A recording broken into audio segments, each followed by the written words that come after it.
Oi, estamos aqui novamente e desta vez para falar sobre colheita, mas não qualquer colheita. Antes, vamos ler o texto das Sagradas Escrituras que se encontra em 2 Coríntios capítulo 9, a partir do verso 5, que diz: Portanto, tive por coisa necessária exortar estes irmãos para que primeiro fossem ter convosco e preparassem de antemão a vossa bênção, já antes anunciada, para que esteja pronta como bênção e não como avareza. Verso 6: E digo isto, que o que semeia pouco, pouco também ceifará, colherá. E o que semeia em abundância ceifará. Versículo 7. Cada um contribua segundo o que propôs no seu coração, não por tristeza ou por necessidade, porque Deus ama ao que dá com alegria. E Deus é poderoso para fazer abundar em toda a graça, a fim de que, tendo sempre em tudo toda a suficiência, abundeis em toda boa obra, conforme está escrito: espalhou, deu aos pobres, a sua justiça permanece para sempre. Verso 10. Ora, aquele que dá a semente ao que semeia e que dá pão para comer, também multiplicará a vossa sementeira e aumentará os frutos da vossa justiça. Versículo 11 e último por hora.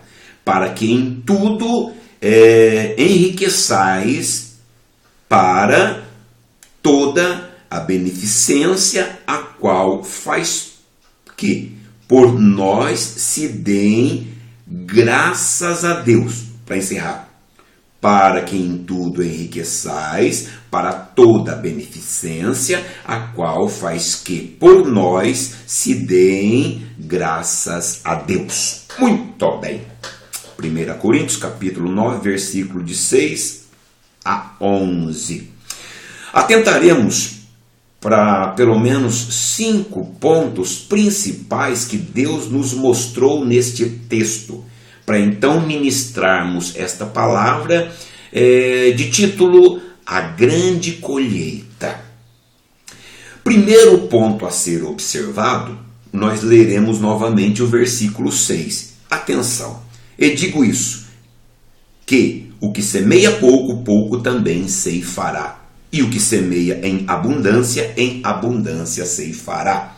Primeiro dos 5 pontos da grande colheita é, atenção, semeie conforme pretende colher. O agricultor lá do campo, ele não fica perguntando para o outro agricultor o que é que você vai colher. Ele pergunta antes o que é que você vai plantar.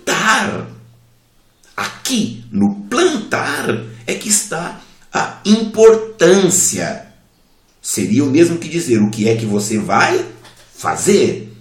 O livro de Gálatas, capítulo 5, versículo de número 7, capítulo 6, verso 7, diz assim: tudo o que o homem plantar, isto ele colherá.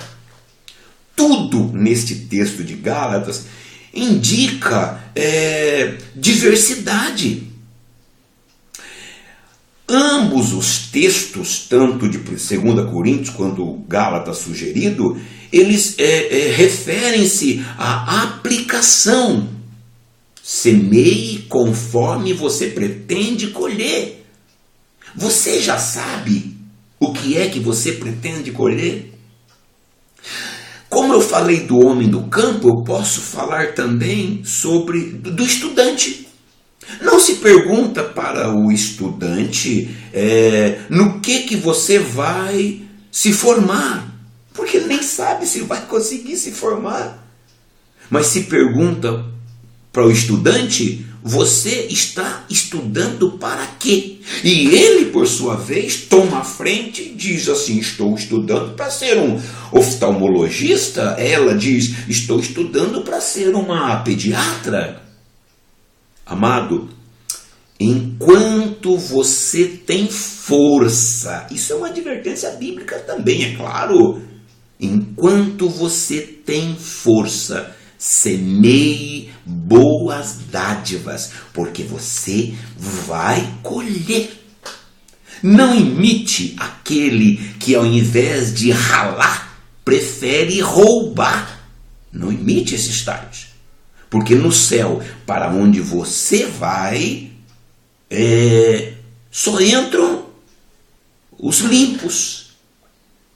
Jesus diz em João 15, versículo 3: já estáis limpos por causa da palavra que eu vos tenho falado. Já estáis limpos por causa da palavra que eu vos tenho falado. O que você colhe aqui na terra reflete na eternidade. Primeiro ponto: semeie o que conforme você pretende colher. Segundo ponto: semeie sempre com motivação pessoal. Veja o verso 7. Cada um contribua segundo propôs no seu coração, não com tristeza ou por necessidade, porque Deus ama ao que dá com alegria. Semeie com motivação pessoal. O Senhor instrui sobre isso. O que te motiva a semear? Será que você tem sido motivado a semear por costume, por obrigação, por medo? Mas nada disso é motivacional. Tem um outro texto das Sagradas Escrituras, dessa vez Isaías 17, versículo 11, que diz mais ou menos assim: eu posso plantar, eu posso cercar, eu posso até fazer brotar, mas é Deus que retém ou não a colheita. Eu vou chegar em motivação, você vai ver quando. Se Deus não se agradar, Ele faz com que a terra, entre aspas, vire um deserto. E se a tua vida virar um deserto, você é o primeiro que não quererá semear. Você já reparou uma coisa, uma vez que falamos do homem do campo? Você reparou já que entre os agricultores há grande fé, independentemente da fé que eles praticam, mas há grande fé neles. Tem um outro texto bíblico que vai reforçar o que eu estou tentando dizer na área de semear com motivação, que está em livro de Efésios, capítulo 1, versículo 3. Diz assim: bendito seja o Deus e Pai de nosso Senhor Jesus Cristo, o qual nos abençoou com todas as bênçãos espirituais. O versículo 4 desse texto diz assim: nos elegeu. O versículo 5 desse mesmo texto diz assim: nos predestinou. Aqui está a sua motivação. Você foi predestinado a vencer. Esta convicção tem que estar em ti, tem que ser intrínseca à tua vida. Você está predestinado a vencer. Então semeie com motivação, porque senão você contamina as pessoas que estão ao teu redor. Deus te deu esse poder. Terceiro ponto que nós observamos aqui, desta vez no versículo de número 8. E Deus é poderoso para fazer abundar em nós toda a graça, a fim de que, tendo sempre em tudo toda a suficiência, abundeis em toda a boa obra. Terceiro ponto: semeie esperando colher muito. Nós muito ouvimos falar a respeito, tem até minissérie sobre isso, de José, que esteve lá no Egito, que foi governador do Egito. Nesse texto que fala de José, especificamente o livro de Gênesis, mais especificamente ainda no capítulo 11, versículo 52, José diz assim: escute isso, Deus me fez crescer na terra da minha aflição. Esperando colher muito, crescer, tudo bem, estamos vendo sinônimos aí, mas no que é que está se querendo dizer? Eu quero dizer que nem o trigo era de José, nem o lugar era de José, a terra não era de José, mas ele entendeu o que Deus quis dizer, e Deus disse para José o que diz para nós agora: vão ficar impressionados com o teu resultado.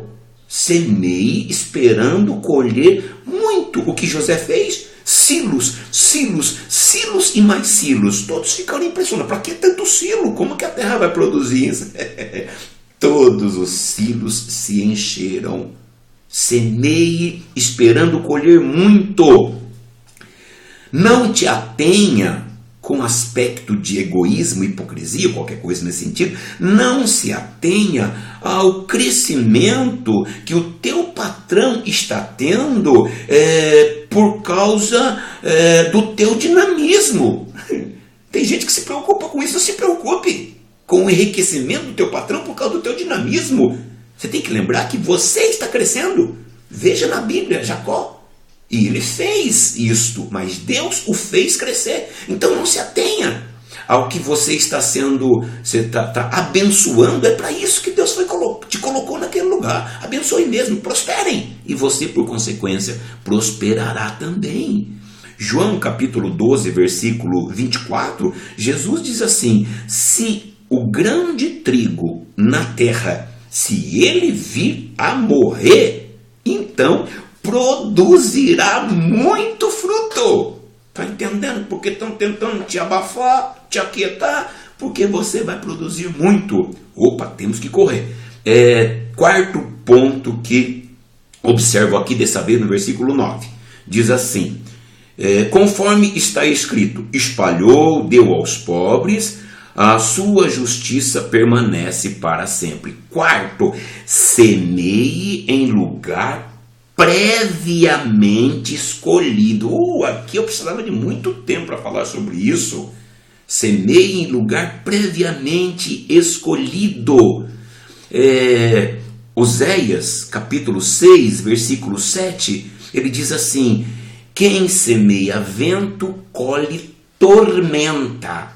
Eu não gosto da palavra colhe tempestade, porque tormenta para mim é bem mais significativo, é mais pesado, né? Tormenta, ser atormentado.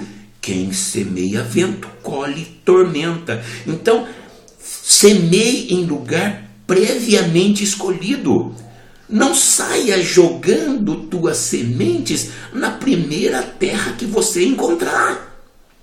Relacionamentos precipitados, prestações fora do orçamento, arrombos no cartão de crédito, estouro do cheque especial, tudo isso é semear precipitadamente.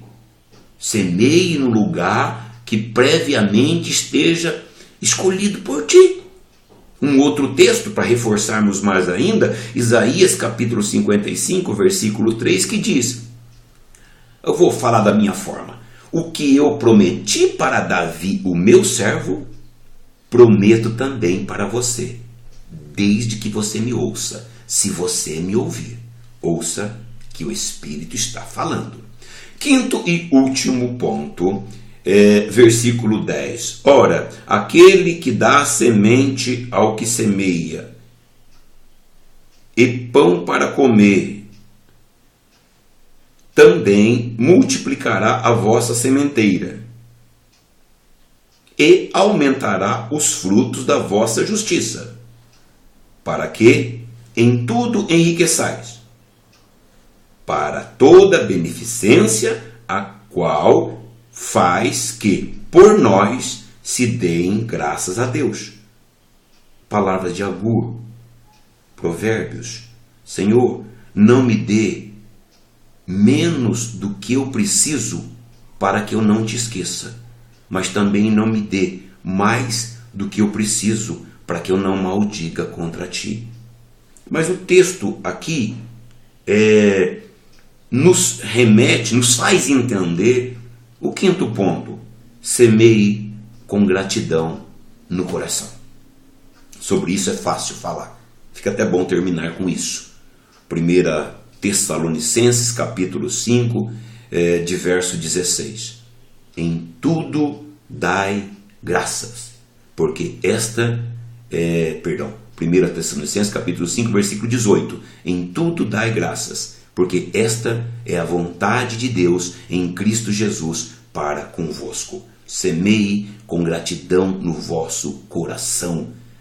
Você sabia que os resíduos provocados por uma queimada devastadora, quando esses resíduos têm contato com a chuva, torna-se o melhor fertilizante que a terra possa ter?